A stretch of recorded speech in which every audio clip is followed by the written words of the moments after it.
The part of the job I hated most was the service elevator.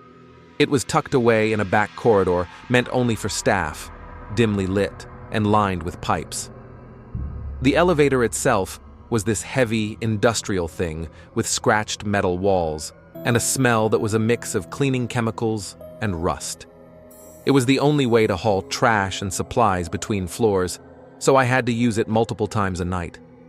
One night, near the end of my shift, I loaded a large bin of garbage bags onto the elevator. The bags sagged with half-eaten food from the food court and packaging waste from stores. My arms ached from pushing it, and all I wanted was to finish, clock out, and head home. The elevator groaned when I hit the button for the basement. It always did. But that night the sound felt deeper, more drawn out, like the machine itself was straining against something. I leaned against the railing, eyelids heavy, waiting for the familiar lurch downward. The fluorescent light above buzzed and flickered unevenly. I stared up at it, zoning out, until the elevator suddenly jolted hard enough to snap me back to attention. My stomach lurched. The panel above the door blinked B1, so I thought I'd arrived at the basement. But the doors didn't open. I waited a few seconds, then pressed the door open button. Nothing. I pressed it again, harder this time. Still nothing. That's when I heard it. A faint shuffle. Like footsteps. Not from inside the elevator, but from outside the doors. I froze, straining my ears. It was so quiet in that part of the mall at night, I could normally hear the distant hum of machinery through the walls. But this was different. This was close. I knocked on the door, half hoping it was security doing rounds. My voice cracked a little when I called out, "Hello? Anyone there?" No response. Just silence. I pressed the button again, then the emergency call switch. Static hissed faintly through the tiny speaker above, but no voice came through. I tried again. Nothing. That's when I noticed it. Through the narrow line between the elevator doors, I could see, just barely, that the elevator hadn't leveled properly. There wasn't a floor waiting outside, just pitch black, a gap into nothing. And from that crack, almost too soft to be real, came a voice. "Let me in." I froze. My chest went tight. It was low, almost playful, but definitely a man's voice. And it was right there. Not echoing through a hallway, not muffled from a distance, right on the other side of those thin metal doors. I stumbled back against the far wall, the railing digging into my spine. My pulse thundered in my ears. There was no way anyone could fit through that opening. It wasn't even an inch wide. But the voice came again, clearer this time. "Let me in." I slammed the emergency button over and over until my finger hurt, still only static. The whisper came again, but longer this time, stretched out like a hiss. "Let me in." I wanted to scream, wanted to tell it to shut up, but no words came out. My throat was so dry I could barely swallow. Then, without warning, the elevator shuddered violently. My knees buckled and I grabbed the railing to keep from falling. Slowly, with a heavy groan, the elevator began to move again. The panel blinked. The hum of the machinery returned. I didn't dare breathe until finally the doors slid open into the basement corridor. I didn't wait. I shoved the garbage bin out so fast it nearly tipped over, then abandoned it halfway to the dumpsters as I broke into a run. My footsteps echoed down the long concrete hall.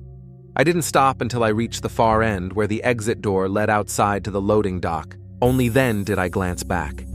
The elevator doors were still open, the light inside flickering. My chest tightened as I squinted down the hallway. Just before the doors slid shut, I swear I saw it. Something standing in the far corner of the elevator. Not moving, not speaking. Just there. A faint outline of a figure, almost blending into the shadows. When the doors finally closed, I stood frozen, too afraid to move. The silence pressed in from all directions. That was my last overnight shift. I quit a week later. Even now, whenever I step into an elevator, I can't help but stare at the gap between the doors as they close. and wonder if something is staring back at me, whispering for me to let it in. I was 25 when I had this experience. Back then, I worked at a clothing store in a medium-sized mall. The store closed at 9, but closing shifts always had us staying until around 10 to clean, fold clothes, and restock shelves.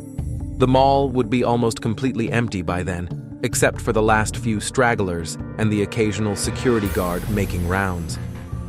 One night, after we locked up, I realized I had parked in the farthest garage, meaning I had to cut through most of the mall to reach the nearest elevator that led down to it. The mall was dead silent. The polished floors reflected the dim overhead lights, and all the store gates were pulled down. My footsteps echoed unnaturally loud, like I was trespassing somewhere I didn't belong. When I reached the elevator, there was already someone waiting. He was a tall man in a long coat, with greasy black hair hanging into his face. He didn't look up when I approached. His head was tilted downward, hands in his coat pockets. Something about him made my skin prickle. He wasn't dressed like a mall worker, and he didn't look like someone who'd just finished shopping either. Still, I didn't want to seem rude, so I quietly pressed the button and stepped a little back. The mall was dead silent. The polished floors reflected the dim overhead lights, and all the store gates were pulled down. My footsteps echoed unnaturally loud, like I was trespassing somewhere I didn't belong. When I reached the elevator, there was already someone waiting. He was a tall man in a long coat, with greasy black hair hanging into his face. He didn't look up when I approached.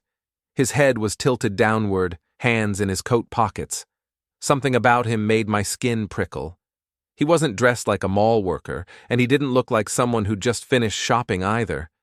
Still, I didn't want to seem rude, so I quietly pressed the button and stepped a little back. The elevator dinged and opened. We both stepped inside. I hit the button for garage level 2. He didn't press anything. He just stood there, facing the doors. The ride began. The elevator hummed softly. My nerves grew worse. I tried to casually glance at him, and that's when I noticed. His coat was wet. Damp patches spread across the shoulders and arms, as though he'd been standing in the rain. But outside had been dry all day. Then he spoke, his voice low and rough. "Long night?" I swallowed hard. Yeah. Closing shift." He didn't reply, just tilted his head slightly, like he was listening to something else. The elevator slowed to a stop, but instead of the garage, the doors opened onto an empty, unlit floor. A space I'd never seen before, just hollow concrete with wires hanging from the ceiling. The man suddenly stepped forward into the darkness. I froze. The doors started closing, but right before they shut completely, he turned his head back toward me. His eyes caught the faint light, pale and too wide. His mouth pulled into the faintest smile. Then the doors sealed him off, and the elevator jolted violently before resuming its descent. I stumbled back against the wall, heart hammering. When the doors finally opened again, I was at the correct garage level. I bolted out, practically running to my car. My hands shook so hard I dropped my keys twice before finally starting the engine. Just before I drove off, I glanced back toward the elevator. The doors were still open, and standing just inside was the man in the coat. Only this time, his hair was dry. His coat was clean, and he was smiling directly at me. I peeled out of that garage so fast I nearly clipped another car. To this day, I don't know who he was or what floor the elevator had taken us to. But I've avoided mall elevators ever since. I was 22 when this happened. I had gone to the mall late one evening to pick up a last-minute gift. By the time I finished shopping, it was almost 10 p.m. The stores were closed, but they still let customers leave through the main concourse. The escalators were already shut off, so I headed for the elevator by the food court. When the doors slid open, a man in a mall security uniform was standing inside. He smiled faintly. "Which floor?" he asked. "Parking," I said, stepping in. The elevator doors shut, and it began descending. At first, it felt normal. But then I noticed something off about his uniform. The patches were faded. The shirt looked too large for him, and there was no badge. I tried not to stare, but my stomach churned. My gut screamed at me that something wasn't right. The elevator slowed to a stop, but instead of the garage level, it opened to a dark, unfinished maintenance floor. The lights inside flickered. I turned toward the guard. Is this the wrong floor?" He just smiled wider. His teeth were uneven, and his eyes glistened strangely in the dim light. "You shouldn't be here this late," he said softly. Before I could react, the doors slid shut again. The elevator didn't move. It just sat there, humming faintly. The guard's smile never dropped. He slipped his hand into his jacket like he was reaching for something. My chest went tight with panic. I didn't wait to see what he was pulling out. I slammed the door open button again and again. Finally, the doors opened, this time to the parking garage. I sprinted out, not daring to look back. My footsteps echoed through the concrete. When I finally reached my car and looked behind me, the elevator doors were still open, but the guard wasn't there. The elevator was completely empty. When I later told a real security guard about it, he just shook his head.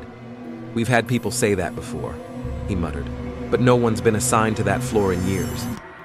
I never set foot in that elevator again. Malls are supposed to be familiar places, bright, safe, filled with stores and noise and life.